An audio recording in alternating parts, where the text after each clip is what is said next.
Hello friends, welcome to my YouTube channel. Friends, आप सभी का स्वागत है आपके अपने यूट्यूब चैनल एसपी के एजुकेशन न्यूज से। दोस्तों, ईपीएस 95 पेंशन वृद्धि के लिए बहुत ही बड़ी खबर है और इसमें फ्रेंड्स आपको पूरी लेटेस्ट न्यूज़ दिखाई जाएगी। आज 21 तारीख को ये लेटर है, उसके रिगार्डिंग हम आपसे बात करना चाहते हैं। क्या खबर है फ्रेंड्स, उससे पहले अगर आप इस चैनल पे पहली बार आए तो इस चैनल को सब्सक्राइब कर लें तथा बेल आइकन के नोटिफिकेशन को ऑन जरूर कर लें, क्योंकि फ्रेंड्स इस चैनल के माध्यम से आपको ईपीएफओ ईपीएस 95 पेंशन से संबंधित सारी अपडेट सबसे पहले प्रोवाइड होती है। तो आप स्क्रीन पे देख सकते हैं फ्रेंड्स, ईपीएस 95 पेंशन वृद्धि के लिए आमरण अनशन पर सामूहिक बलिदान की चेतावनी।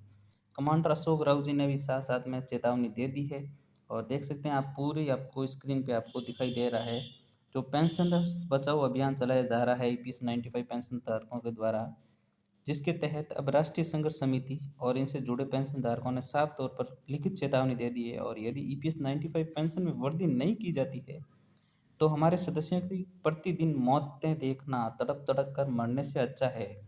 सभी पेंशनर्स आमरण अनशन कर सामूहिक बलिदान कर सकते हैं। 7500 प्लस डीए के लिए ये मांग की जा रही है और 4 सूत्रीय मांग साथ में है फ्रेंड्स।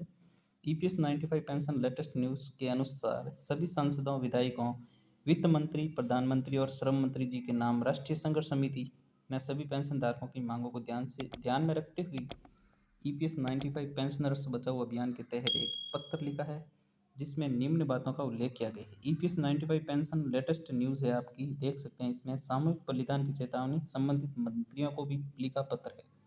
विषय क्या है, क्या गलती है हमारी, ईपीएस 95 पेंशन के साथ क्या छल तो नहीं।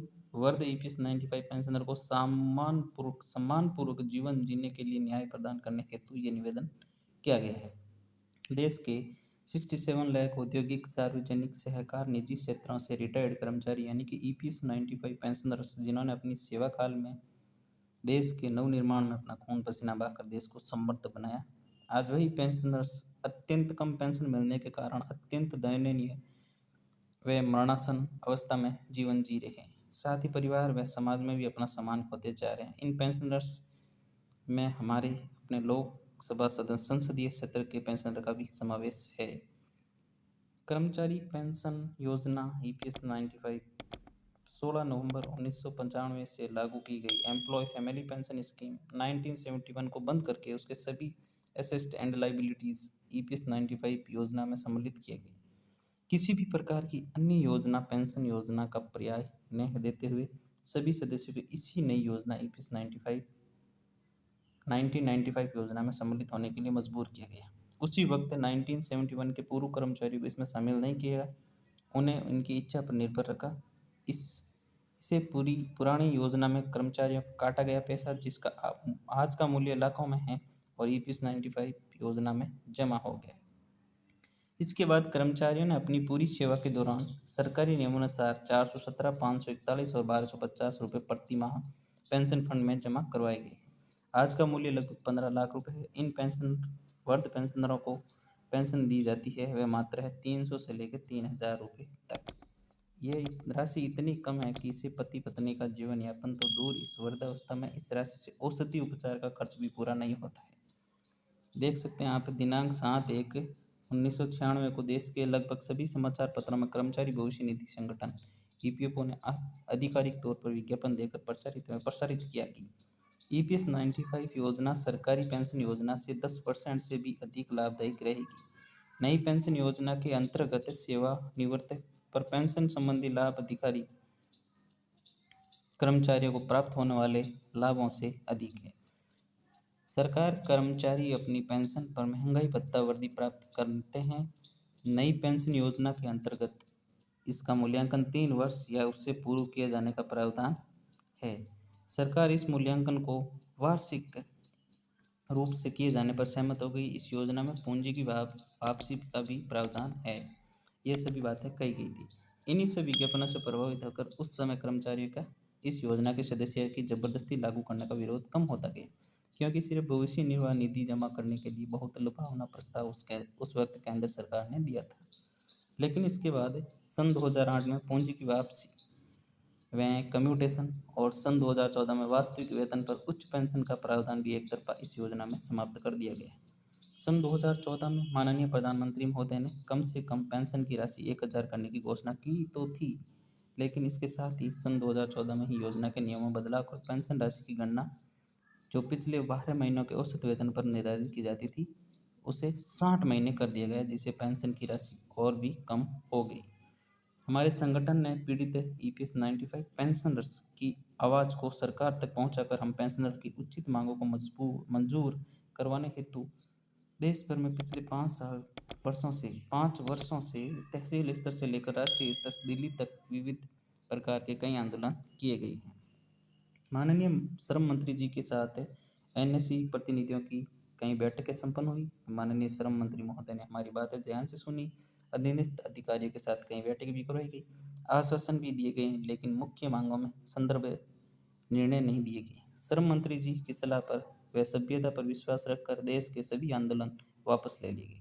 सिर्फ एनएससी के मुख्यालय बुल्डाना महाराष्ट्र में दिनांक 24/2012 से कार्मिक अनशन अखंडित शुरू है। ये आंदोलन पिछले 908 दिनों से बरकरार जारी है। सौभाग्य से दिनांक 4/3/2020 को माननीय श्रीमती हेमा मालिनी जी की अगुवाई में देश के माननीय प्रधानमंत्री श्री नरेंद्र मोदी जी के साथ एनएससी के राष्ट्रीय अध्यक्ष कमांडर राउत व एनएससी प्रतिनिधि मंडल की बैठक संपन्न हुई। माननीय प्रधानमंत्री जी ने संगठन के प्रतिनिधियों की समस्या बड़ी ध्यान से सुनने के बाद संबंधित मंत्री महोदय को आदेश भी दिए, लेकिन अभी तक न्याय नहीं मिला।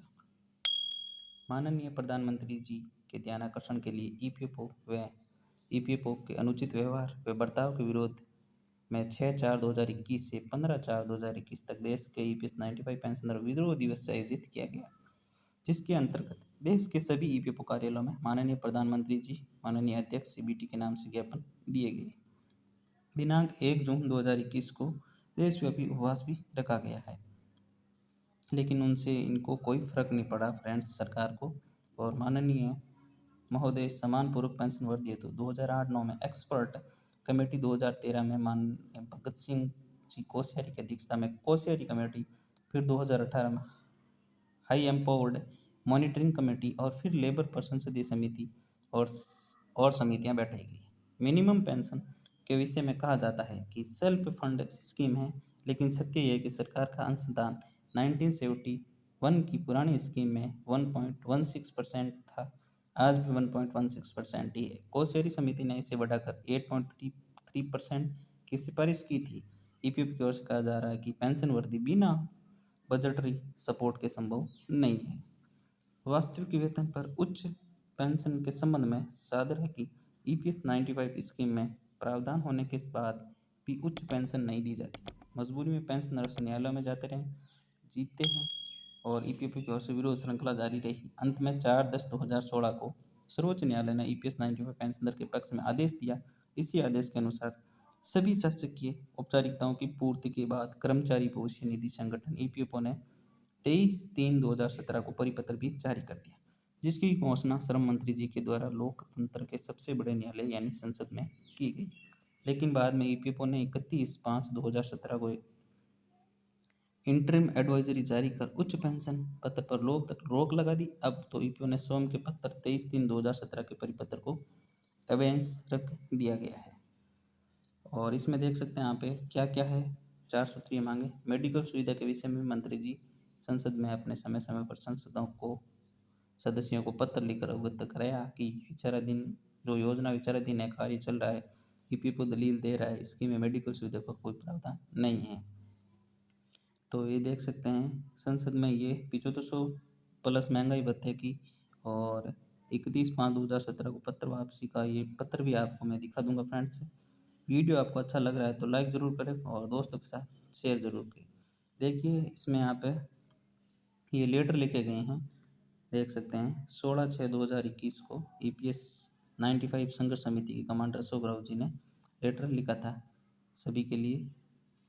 तो फ्रेंड्स वीडियो अगर आपको अच्छा लग रहा है तो लाइक ज़रूर करें, दोस्तों के साथ शेयर करें और चैनल पर पहली बार आए तो इस चैनल को सब्सक्राइब अवश्य कर लें। ये देख सकते हैं इनको भी साथ में ये अटैच किया गया है। रायसीना हिल्स नई दिल्ली, प्रधानमंत्री नरेंद्र मोदी जी को माननीय वित्त मंत्री जी भारत सरकार नई दिल्ली, माननीय श्रम मंत्री जी और सभी माननीय सीबीटी सदस्य, माननीय कमांडर अशोक राउत राष्ट्रीय अध्यक्ष राष्ट्रीय संघर्ष समिति बुल्डाना, महाराष्ट्र को भेजी गई है। ये संघर्ष समिति द्वारा लेटर लिखा गया है एनएससी की तरफ से। फ्रेंड्स, वीडियो अगर आपको अच्छा लगा है तो लाइक ज़रूर करें, दोस्तों के साथ शेयर करें और चैनल पे पहली बार है तो इस चैनल को सब्सक्राइब करके बेल आइकन के नोटिफिकेशन को ऑन ज़रूर करें। चलिए फ्रेंड्स, मिलते हैं नेक्स्ट वीडियो में, तब तक के लिए जय हिंद, जय भारत।